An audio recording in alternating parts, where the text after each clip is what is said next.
حد کے اندر رہتے ہوئے جو حوالے ہیں یہ پہلے آپ کے سامنے میں پیش کر چکا ہوں. ان کو صرف تجدید اور یہ ذرا تنظیم اس کی بدل کے کہ آج سے آگے جو گفتگو ہے ہماری اس میں یہ تنظیم زیادہ اہم ہو جائے گی. اور اس کی وجہ یہ ہے کہ اب ہم داخل ہو رہے ہیں ان ادوار میں جنہیں میں نے eras of inquiry and belief کہا ہے، جہاں پہ ہمارا علم اور ہمارا فہم، ہماری سمجھ کی صلاحیت جو ہے ان کا زیادہ آمد دخل شروع ہو جاتا ہے. نالج کو میں نے سب کیٹیگرائز یا سب ٹائٹل کیا ہے آبزرویشن اور انفرنس سے، اور انڈرسٹینڈنگ کو فلاسفی اور فیتھ سے. اسی حوالے سے جو یہ دور ہے، جو پہلا دور ہے ہماری اس سلسلے کی گفتگو میں جہاں انکوائری اور بلیف کی طرف ہم جا رہے ہیں، یہ فیز آف ٹرانزیشن ہے. یہ 2000 سے لے کے 500 BC تک کا زمانہ ہے.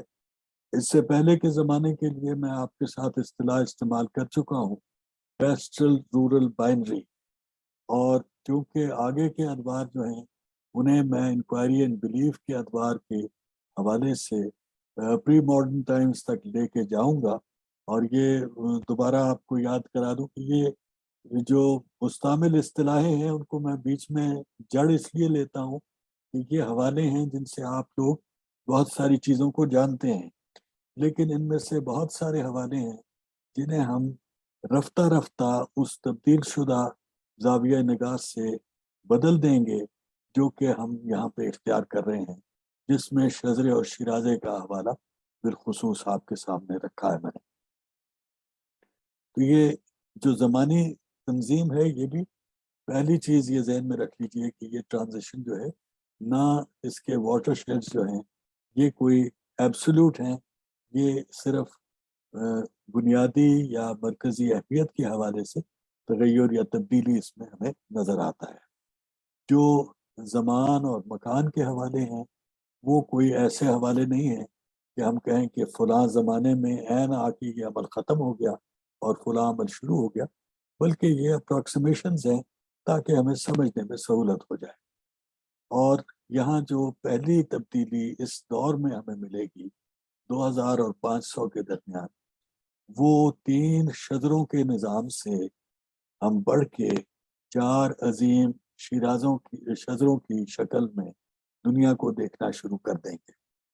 یہ عظیم شجرہ جو ہے جسے میگا شجرہ بھی آپ کہہ سکتے ہیں، یہ 4 کیا ہیں؟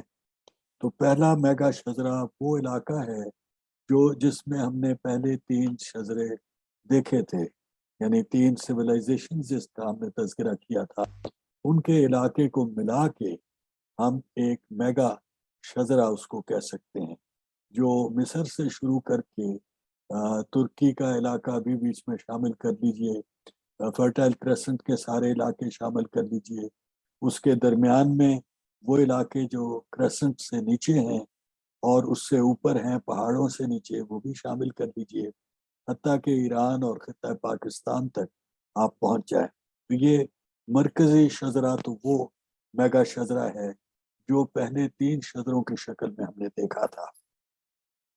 اس مرکز سے دونوں اطراف پہ شجرے، بڑے شجرے نمودار ہوئے. ایک بڑا شجرہ جو مغرب کی طرف پیدا ہوا، اس کی حد کو میں مغرب بعید کہوں گا، یعنی مراکش اور الجیریا کی سمت کو مغرب بعید کا جنوبی حصہ کہوں گا، اور مغرب بعید کا شمالی حصہ جو انگلستان اور فرانس وغیرہ پہ مشتمل ہے وہ اگلے فیز میں یعنی 500 BC کے بعد اہمیت اختیار کرے گا.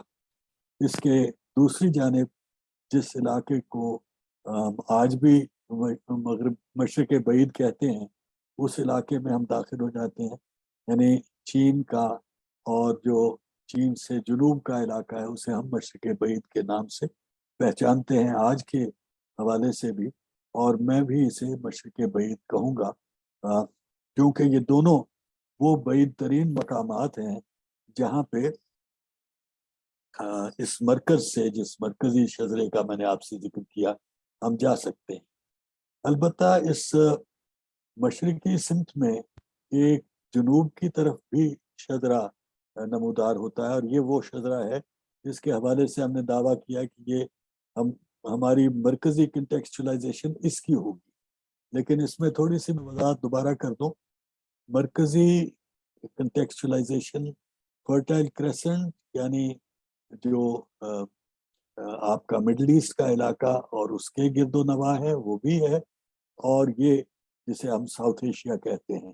عملاً آپ سمجھ لیجیے کہ یہ حسن اتفاق سے یہ مرکز کی جو پٹی ہے یہ مسلم ورلڈ ہے، جو جہاں پہ تقریباً تمام مسلمان اکثریت کے ممالک آج موجود ہیں. تو یہ اس علاقے کی کنٹیکسچولائزیشن خود بخود فطری طور پہ یہ ہو جاتی ہے. البتہ نارتھ افریقہ جسے کہا جاتا ہے اس کے بھی بہت سارے علاقوں میں ہمیں مسلمان ممالک ملیں گے، اور سینٹرل ایشیا میں بھی ملیں گے. تو یہ اس کانٹیکسٹ میں اس پٹی کو ایک سٹرپ کو آپ دیکھیں گے. تو یہ دو بڑے عظیم شجرے جو ہیں وہ دائیں اور بائیں پہ اسی علاقے میں ہیں جہاں پہ مسلم ورلڈ کا سارا جو آپ سمجھیں کہ عروج اور پھر نسبتاً ایک زوال کا عمل، جس میں ہم میڈیٹرینین کے ناردرن رم سے نکل آئے مسلمان، وہ دور سارا اس میں آ جاتا ہے. تو یہ ٹرانزیشن کا یہ دوسرا حوالہ ہے کہ یہ چار عظیم شجرے وجود میں آئے، میڈیٹرینین اور اس کے ساحل کا علاقہ. یہاں پہ جو ہمیں اربنائزیشن ملتی ہے، جو اربنائزیشن کا عمل جسے ہم نے ایک مرکزی حوالہ لیا تھا compared with a pastoral dominance اور a pastoral evolution process، وہ اس کے ساتھ یہ جو شہری وبا کا پھیلنا ہے، اور دنیا کی ساری تاریخ کو اس حوالے سے میں تشریح کرتا ہوں کہ کیسے اربنائزیشن یا اربن لائف سٹائل نے دنیا کو اپنی لپیٹ میں لے کے اور یونیفائی کیا ہے. تو اس کی گریجول گروتھ جو ہے اس کی پہلی سٹیج ہم نے پچھلے ہفتے میں دیکھی تھی. دوسری فیز یہ جسے فیز آف ٹرانزیشن میں نے کہا، ہم اب دیکھ رہے ہیں، اور اس سے آگے بتدریج اس کا بڑھنا ہم دیکھیں گے. جو میں نے آپ کو بتایا 4 سے یہ شجرے بڑھ کے 10 شجروں تک ہو جائیں گے. 10 عظیم شجروں کی شکل جدید دنیا کی ہے، جس کی تشریح میں اگلے سیشنز میں کرتا رہوں گا. ان میں شیرازہ بندی جو ہے، شیرازوں کی قسم جو ہے، وہ اس سے پہلے پیریڈ میں علاوہ ان کے جنہیں ہم نے تمدن کہہ دیا اور ان میں بسنے والے لوگوں کی ہم نے شناخت یوں نہیں کی سوائے اس کے کہ یہ وہاں کے رہنے والے تھے، ان تمدنوں میں رہنے والے لوگ تھے. تو یہ ان تمدنوں کے اندر ہم جو سلسلہ دیکھتے ہیں اس کا بڑھنا وضاحت کا کہ یہ کون لوگ تھے، کہاں سے آئے، کیسے رہتے تھے، ان کی شناخت کا عمل جو ہے آگے چل کے نمایاں سے زیادہ نمایاں ہوتا چلا جائے گا. اس کی اور خصلت جو ہے اس فیز آف ٹرانزیشن میں ہمیں پہلی مرتبہ 3 رنگتوں والے لوگ شناخت کرنے کو ملیں گے. 3 شجروں میں 3 عظیم شیرازے، 3 عظیم شجروں میں 3 عظیم شیرازے ملیں گے جن کی ہم شناخت کر سکتے ہیں. اور اس میں جو عظیم شیرازے ہیں وہ 3 رنگ ہیں، پیلے، اور وہ جنہیں ہم گندمی کہتے ہیں، لیکن کوکیشوئڈ کے حوالے سے اس میں سفید بھی شامل ہوں گے جو ابھی موجود نہیں ہیں، اور پھر سیاہ فام لوگ. ان کا آپس کا تعلق یہ ہے کہ سیاہ فام اور گندمی تقریباً شمال سے جنوب کا ان کا فاصلہ ہے، اور وہ جو ابھی آگے چل کے بھی میں اس نقشے پہ آپ کو لے کے جاؤں گا، وہ پیلی لکیروں والا نقشہ اور سرخ لکیروں والا نقشہ، جس میں شمال جنوب میں یہ متمدن پٹی کی میں نے نشاندہی کی ہے.